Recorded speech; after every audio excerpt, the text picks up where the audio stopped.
नमस्कार, खबर जगत में आपका स्वागत है। मैं हूं हिमानी अदिति सिंह और आज मेरे साथ हैं इलाहाबाद हाईकोर्ट बार एसोसिएशन के निवर्तमान महासचिव प्रभाशंकर मिश्रा जी। प्रभाशंकर जी समाजवादी पार्टी से नेता भी हैं और 2022 में शहर दक्षिणी से चुनावी मैदान में उतरने की तैयारियों में भी हैं। तो आइए जानते हैं क्या है इनकी रणनीति और किन तैयारियों के साथ आएंगे चुनावी मैदान में प्रभाशंकर मिश्रा जी से। सर, आपका बहुत बहुत स्वागत है हमारे शो में। सबसे पहले मैं आपसे यही जानना चाहूँगी कि आप अधिवक्ता हैं और समाजवादी पार्टी से आप चुनावी लड़ाई लड़ने वाले हैं, तो आप चुनाव लड़ने के लिए समाजवादी पार्टी को ही क्यों चुने? तो समाजवादी चूँकि सोच थी इसलिए समाजवादी पार्टी से हम लोग बहुत पहले से रिलेटेड रहे।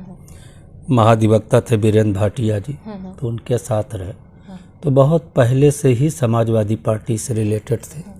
चूँकि अब हम अधिवक्ता थे इसलिए पार्टी लेवल पे जानकारी मीडिया को या नहीं है, लेकिन पार्टी के लोग ये जानते थे कि हमारी सोच के आदमी और मेरे साथ ही थे।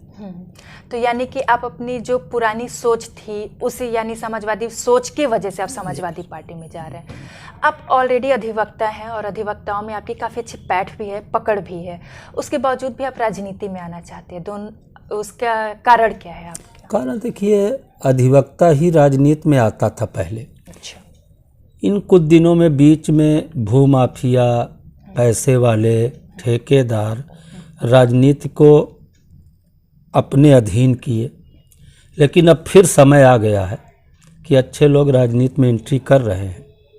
तो इसलिए अब अधिवक्ता को राजनीति में, जहाँ तक शहर दक्षिणी का सवाल है, वो सीट ही माननीय केसरीनाथ त्रिपाठी जी की थी, जो हमारे यहाँ के वरिष्ठ अधिवक्ता हैं, पूर्व राज्यपाल, विधानसभा अध्यक्ष और बहुत अच्छे प्रतिष्ठित अधिवक्ता, और उनकी सीट थी। तो हमारी नज़र में आया कि मैं क्यों ना जो अधिवक्ताओं की सीट है उसको पुनः लाके इलाहाबाद उच्च न्यायालय की अधिवक्ता की गरिमा को बढ़ाया जाए। यानी आप हेरिडिटरी की चीज़ों को आगे बढ़ा रहे हैं। तो अभी आपने खुद कहा कि पहले भूमाफिया और ये सारी लोग राजनीति में आ गए थे, अब वापसी हो रही है फिर से अधिवक्ताओं की। ध्रुवीकरण की राजनीति शुरू हो गई है और आने वाले चुनाव में भी क्या आप इसका कोई असर देखते हैं कि ध्रुवीकरण की राजनीति से कोई फ़ायदा नुकसान होगा? नहीं, देखिए ऐसा है ना कि ध्रुवीकरण हर पार्टियां करती हैं और करना भी चाहिए। चुनाव लड़ा जाता है जीतने के लिए, वो कोई भी हो, XYZ, हम हो या आप हो। जहाँ तक इनकी बात है, ये सत्ता में हैं। अच्छा। अब इनके पास ध्रुवीकरण का कोई मंत्र नहीं बचा है। जो वर्तमान सत्ता में है, जनता, पार्टियां, हर आदमी जवाब इनसे मांगेंगी ना। अच्छा। तो चूंकि इनको जवाब देना है, ये ध्रुवीकरण के केंद्र पे नहीं खड़े हैं, अब ये जवाबदेही के बिंदु पे खड़े हैं, तो अब इनके पास कोई ऑप्शन नहीं है। तो ये तो चलिए, ये तो जो पार्टी अभी ये में सरकार में है ये उसकी बातें हुई, लेकिन जो पार्टियां इनको चैलेंज करेंगी, जैसे आपकी पार्टी हुई और भी पार्टियां हैं जो चैलेंज करेंगी इन्हें, वो भी क्या ध्रुवीकरण पे ही आएंगे या इनके विरोध में आएंगे? क्या बिना क्या देखिए, दोनों बिंदु होते हैं। जीतने के लिए साम दाम दंड भेद तीनों होते हैं, तो ध्रुवीकरण भी होगा, पार्टी का अपना सिद्धांत भी होगा, इनकी एंटी इनकम्बेंसिंग होगी, उस क्षेत्र की वर्तमान परिस्थितियाँ क्या हैं, वहाँ का नेता किस टाइप का है, सारी चीज़ें काउंट करती हैं। क्योंकि विधानसभा में हर चीज़ें देखी जाती है ना। यह राष्ट्रीय चुनाव तो होता नहीं, लोकल चुनाव होता है, तो वहाँ पे सारी चीज़ें देखी जाती हैं। अच्छा। तो अगर आप इस तरह की बात कर रहे हैं तो मैं 2019 की बात करूंगी। जब 2019 के लोकसभा चुनाव हुए तो सपा बसपा के साथ गठबंधन करके चुनाव लड़ी और फिर भी जीत नहीं पाई और बाद में ये गठबंधन भी टूट गया। और क्या आपको ऐसा नहीं लगता कि इस गठबंधन के होने, टूटने और हारने का जनता पर असर पड़ेगा और इसके 2022 में भी असर दिख सकते हैं? नहीं, देखिए, हर चुनाव का समीकरण अलग होता है।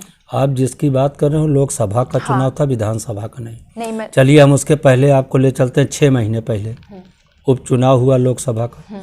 योगी अपनी सीट हार गए, केशव प्रसाद मौर्य अपनी सीट हार गए, और 6 महीने बाद वही दोनों सीटें फिर बीजेपी जीत गई। वो राष्ट्रीय चुनाव था। चूंकि जनता ने ये बताया कि इन दो नेताओं को मैं हरा रहा हूँ, लेकिन जब लोकसभा आया तो राष्ट्रीय सोच हो गई। यानी कि ये चुनावों पे होता है कि कब कैसा चुना है, जनता वैसा मैं रुख आप ही बदलती के है। प्रश्न में तो चूंकि लोकल पे उन्होंने बताया कि मुख्यमंत्री की भी कोई हैसियत नहीं, उप मुख्यमंत्री की भी कोई हैसियत नहीं, और जहां राष्ट्रीय सोच आई वो दोनों सीटें भारतीय जनता पार्टी को गई मात्र 6 महीने में। उस समय सपा बसपा का गठबंधन भी नहीं था। सपा ने दोनों सीटें जीती है, बहुत प्रचंड बहुमत से जीती, इलाहाबाद की भी है, गोरखपुर की भी। लेकिन बाद में तो गठबंधन टूट गई ना। नहीं, गठबंधन के पहले के चुनाव की मैं बता रहा हूँ, उपचुनाव सपा ने दोनों जीता, इसके बाद गठबंधन हुआ, दोनों का टूटा। चूंकि लोकसभा राष्ट्रीय चिंतन का चुनाव है, विधानसभा लोकल का, प्रदेश स्तर का। तो क्या 2022 के चुनाव में कोई गठबंधन होगा या फिर अपने बलबूते पर? हमारे ख्याल से सपा से जितनी छोटी पार्टियां हैं सब उनके साथ एकीकरण हो गई है। अच्छा, शायद कोई पार्टी बची हो।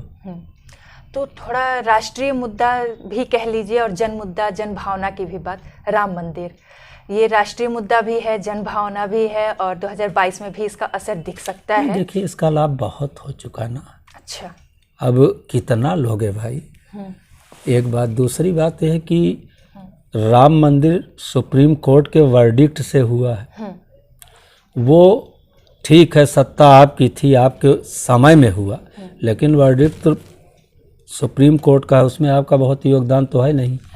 जिसको भी सत्ता मिलेगी बनाने बिगाड़ने का काम उसी को मिलेगा, इसलिए उसका बहुत औचित्य। यानी आप इनकार कर रहे हैं कि इसका अब बीजेपी को कुछ खास फायदा नहीं? नहीं, बीजेपी का उसमें कोई रोल ही नहीं। तो आगे बढ़ें 2022 के चुनाव में। क्या इससे पहले 2022 के चुनाव से पहले जब 2017 का भी हुआ था तो सपा पर तुष्टीकरण का आरोप लगा था, इस बार कुछ इस आरोप से हट पाएगी सपा या फिर अभी? नहीं, वही तुष्टीकरण भाजपा पे है। यानी पार्टियां भले बदल रही हैं लेकिन मुद्दे वही रह रहे हैं। आप देख लीजिए, प्रदेश का मुखिया जहाँ पे भी है उसी जाति का आदमी होगा, आप इसको काउंट कर लीजिए। अच्छा, तो वही सारी चीजें अभी भी चल टोटल उनसे ज्यादा। आप शहर दक्षिणी से चुनावी मैदान में आने वाले हैं और वहाँ पर नंदी ऑलरेडी बीजेपी से हैं, तो आपकी कड़ी टक्कर होगी या फिर ये त्रिकोणीय मुकाबला होगा या बहुकोणीय मुकाबला हो जाएगा? वहाँ मुकाबला होगा ही नहीं, चुनाव एक तरफा रहेगा। कौन जीतेगा? क्योंकि देखिए, नंदी नेता नहीं है। अच्छा, जो आदमी बसपा में हो, कांग्रेस में, भाजपा में, वो केवल इसलिए पार्टी चेंज करते हैं कि देखिए, जो आर्थिक अपराधी होता है, नंदी नेता नहीं, आर्थिक अपराधी है। हाँ। जो व्यक्ति 10 साल पहले इतना डिफॉल्टर बैंक के लोन का हुआ हो कि ये था कि ये शायद शहर छोड़ देंगे या जिंदा ही नहीं रहेंगे, वो आदमी आज से फर्श पे कौन ऐसा बिजनेस है? बिल्कुल। भाई, यही बिजनेस जनता को योगी जी बता दे, हर जनता सफल हो जाए। तो जो आदमी आर्थिक अपराधी होता है वो पार्टी के साथ नहीं, वो अपनी जान बचाने के लिए पार्टी चुनता है।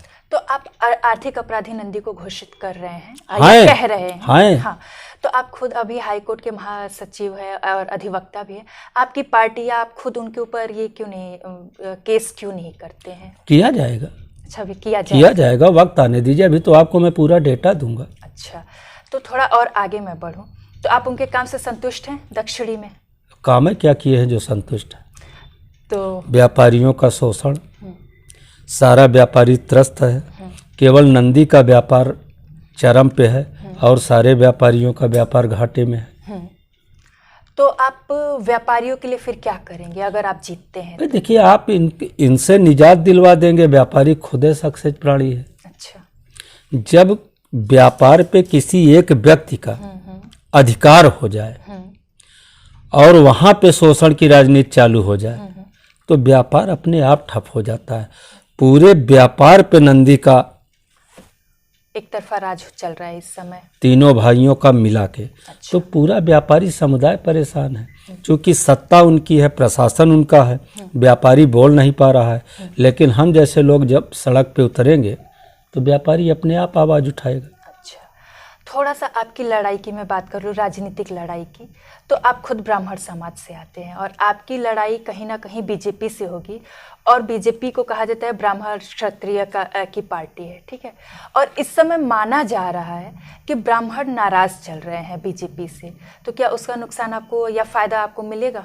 हमें को तो फायदा होगा भाई। ये सरकार टोटल ब्राह्मणों को तिरस्कृत की, केवल एक जाति विशेष को लेके चली।